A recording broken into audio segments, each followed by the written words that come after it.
आज पुलिस ने अगर वकीलों को वहां जाने से रोका तो एक तो वो वकीलों के प्रोफेशन के साथ इंटरफियरेंस है, एडमिनिस्ट्रेशन ऑफ जस्टिस के साथ इंटरफियरेंस है और उसके अलावा एक एक्यूज के राइट्स के साथ भी इंटरफियरेंस है। तो ये एक कॉन्स्टिट्यूशनल एक संकट की तरह उस समय खड़ा हो गया था।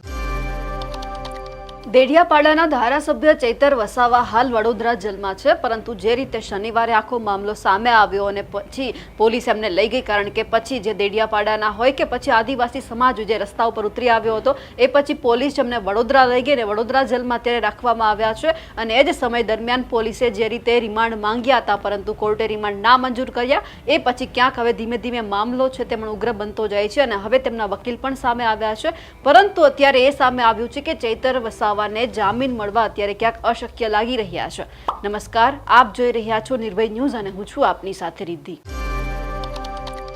શનિવારે જે બેઠકની અંદર જે આખી ઘટના બની હતી તેમના વિશે ચર્ચા કરવી છે। હવે જે ફરિયાદી છે એમણે પોલીસમાં જઈને કેટલી અરજીઓ જે આખી કરી હતી અને પછી એફઆઈઆર નોંધવામાં આવી। હવે ચૈતર વસાવા ઉપર કેટલી કલમ લગાવવામાં આવી છે તેમની ચર્ચા કરીએ તો સૌથી પહેલા તો કલમ 109(1), 79, 115(2), 118(1), 351(3), 352, 324(3) મુજબની જે કલમ છે તે લગાવવામાં આવી છે અને ખાસ કરીને જે આ 109(1) કલમ છે એમાં એવી જોગવાઈ કરવામાં આવી છે કે 10 વર્ષ જે સજાની જોગવાઈ છે તે કરવામાં આવી છે। એટલે અત્યારે સૌ કોઈને એવું લાગી રહ્યું છે કે ચૈતર વસાવા કઈ રીતે બહાર આવશે। હવે જે ફરિયાદી છે અને ચૈતર વસાવાની ઉપર જે આક્ષેપ લગાવવામાં આવે છે તેમની ચર્ચા કરીએ। 5 તારીખ જે શનિવાર અને જે 12 વાગ્યાના અરસામાં જે પ્રાંત કચેરી દેડિયાપાડા ખાતે પ્રાંત સાહેબની ઓફિસમાં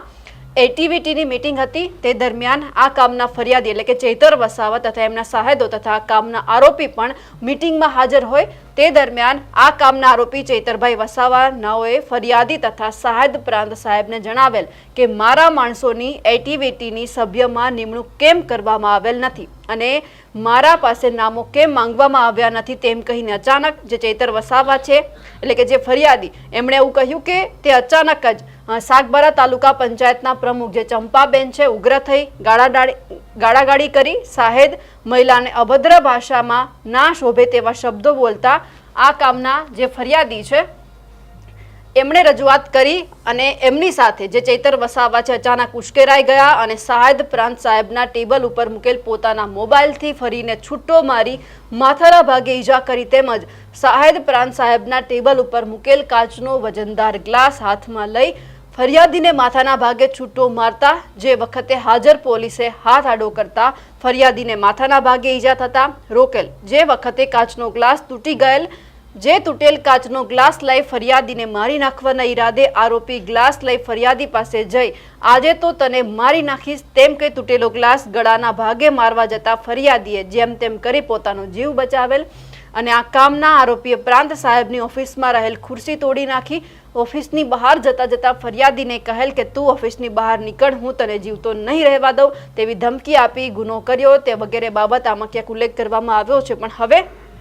જે રીતે અત્યારે ચૈતર વસાવા છે તે વડોદરા જેલમાં છે, પરંતુ અત્યારે એ સામે આવી રહ્યું છે કે જો એમને જામીન લેવા હોય, જામીન ઉપર એમને બહાર આવવું હોય તો એમને સેશન્સ કોર્ટમાં અરજી કરવી પડે, ત્યાં દલીલો કરવી પડે અને એ પછી ક્યાંક એમને જામીન મળી શકે એમ છે। પરંતુ સાથે સાથે એક વાત એ પણ અત્યારે યાદ આવે છે કે ચૈતર વસાવા આ રીતે પહેલીવાર જેલમાં નથી ગયા। થોડા સમય પહેલા તેઓ જેલમાં ગયા હતા, 90 દિવસ જેલમાં રહીને આવ્યા છે। ફોરેસ્ટ અધિકારી ઉપર હુમલો કરવાના મામલામાં તેઓ જેલમાં ગયા હતા, એ પછી એમને જે 90 દિવસ જેલમાં રહ્યા પછી જામીન મળ્યા। એટલે હવે ક્યાંક જ્યારે જામીનની પ્રક્રિયા આ બધી ચાલતી હોય છે ત્યારે જે કોર્ટ છે તે બધું જોતી હોય છે કે જે વ્યક્તિને જામીન ઉપર બહાર છોડવામાં આવ્યા છે એમનું વર્તન કેવું છે, એમણે કોઈ બીજા એવું કૃત્ય તો કર્યું નથી કે જેના કારણે એ ફરી એક વખત જેલમાં જઈ શકે, એટલે આ બધું ધ્યાનમાં રાખવામાં આવે છે। પરંતુ હવે એ પણ સવાલ અહીંયા થઈ રહ્યો છે કે જો સેશન્સ કોર્ટે જે જામીન છે તે નામંજૂર કર્યા તો પછી ક્યાંક એમને હાઈકોર્ટમાં પણ જવું પડી શકે એમ છે। પણ એ જોવાનું છે કે હવે જ્યારે સેશન્સ કોર્ટની અંદર આ બધી તૈયારીઓ કરવામાં આવી રહી છે ત્યારે જે ચૈતર વસાવા છે તેમના વકીલ શું કહી રહ્યા છે, કઈ રીતે હવે એમની તૈયારી છે જામીન ઉપર ચૈતર वसावा ने बाहर छोड़ावानी ते सौथी पहला सांभळीए। कल राजपीपला में डिस्ट्रिक्ट एंड सेशंस कोर्ट के कंपाउंड में कल जब वहां के एमएलए चैतर वसावा को प्रेजेंट करा गया था उस टाइम पे वकीलों को भी एंट्री नहीं दी जा रही थी कोर्ट कंपाउंड में। कोर्ट कंपाउंड को पुलिस ने पूरी तरह से घेर लिया था और जो एक्यूज के वकील थे उसके अलावा दूसरे वकील भी जो उधर अपने काम से गए थे उनको भी जाने नहीं दिया जा रहा था। अब कंटेम्प्ट ऑफ कोर्ट एक्ट के हिसाब से अगर वहाँ के एसपी के अगेंस्ट हमें कंटेम्प्ट इशू करवाना है कोर्ट से, तो क्रिमिनल कंटेम्प्ट में एडवोकेट जनरल या तो खुद फाइल कर सकते हैं या फिर एडवोकेट जनरल की कंसेंट से कोई और कंप्लेंट फाइल कर सकता है हाई कोर्ट में। तो वो कंप्लेंट फाइल करने के लिए हमने कंसेंट मांगी है, क्योंकि आज पुलिस ने अगर वकीलों को वहां जाने से रोका तो एक तो वो वकीलों के प्रोफेशन के साथ इंटरफियरेंस है, एडमिनिस्ट्रेशन ऑफ जस्टिस के साथ इंटरफियरेंस है, और उसके अलावा एक एक्यूज के राइट्स के साथ भी इंटरफियरेंस है। तो ये एक कॉन्स्टिट्यूशनल एक संकट की तरह उस समय खड़ा हो गया था, और वहाँ की जो पुलिस जो कर रही थी एक्शन, वो वहाँ के एसपी के देखरेख में कर रही थी, इसलिए वहाँ के एसपी उसके लिए जवाबदार हैं। तो प्रशांत सुबे जी जो उधर के एसपी हैं, उनके अगेंस्ट कंटेम्प्ट ऑफ कोर्ट में क्रिमिनल कंटेम्प्ट फाइल करने के लिए हमने कंसेंट मांगी है। मैंने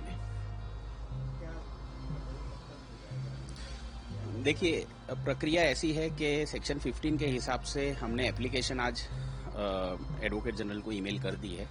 एडवोकेट जनरल को एज सुन एज पॉसिबल वो डिसाइड करना चाहिए, या वो कंसेंट दे सकते हैं या वो कंसेंट मना कर सकते हैं, और तीसरा ऑप्शन है अगर वो कोई जवाब नहीं देते हैं तो इन परिस्थितियों में फिर हमें हाई कोर्ट में अप्रोच करना पड़ेगा, और हम फिर हाई कोर्ट से रिक्वेस्ट करेंगे कि आप सुओ मोटो इस चीज का संज्ञान लें। क्योंकि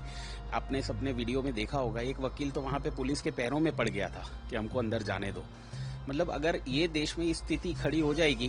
तो हमारा जो संविधान है और जो न्याय तंत्र है, ये उसके लिए एक बहुत बड़ा खतरा बन जाएगा। तो हम चाहते हैं कि एडवोकेट जनरल इस मामले में जल्दी से जल्दी सुनवाई करें और उनका डिसीजन दें और हम आगे बढ़ सकें। પોલીસે પણ જે રીતે રિમાન્ડની માંગણી કરી હતી પણ કોર્ટે રિમાન્ડ ના મંજૂર કર્યા અને એ પછી વડોદરા જેલની અંદર ચૈતર વસાવાને મોકલી દેવામાં આવ્યા છે। પણ હવે આગળના સમયમાં એ જોવાનું છે કે ચૈતર વસાવા ક્યારે બહાર આવે છે અને હવે નવું શું થાય છે। અમારા અહેવાલને લઈને આપનું શું માનવું છે કમેન્ટ કરીને ચોક્કસથી જણાવજો। સાથે જ અમારી નિર્ભય ન્યૂઝ ચેનલને લાઇક, શેર અને સબસ્ક્રાઇબ કરવાનું ભૂલશો નહીં। નમસ્કાર।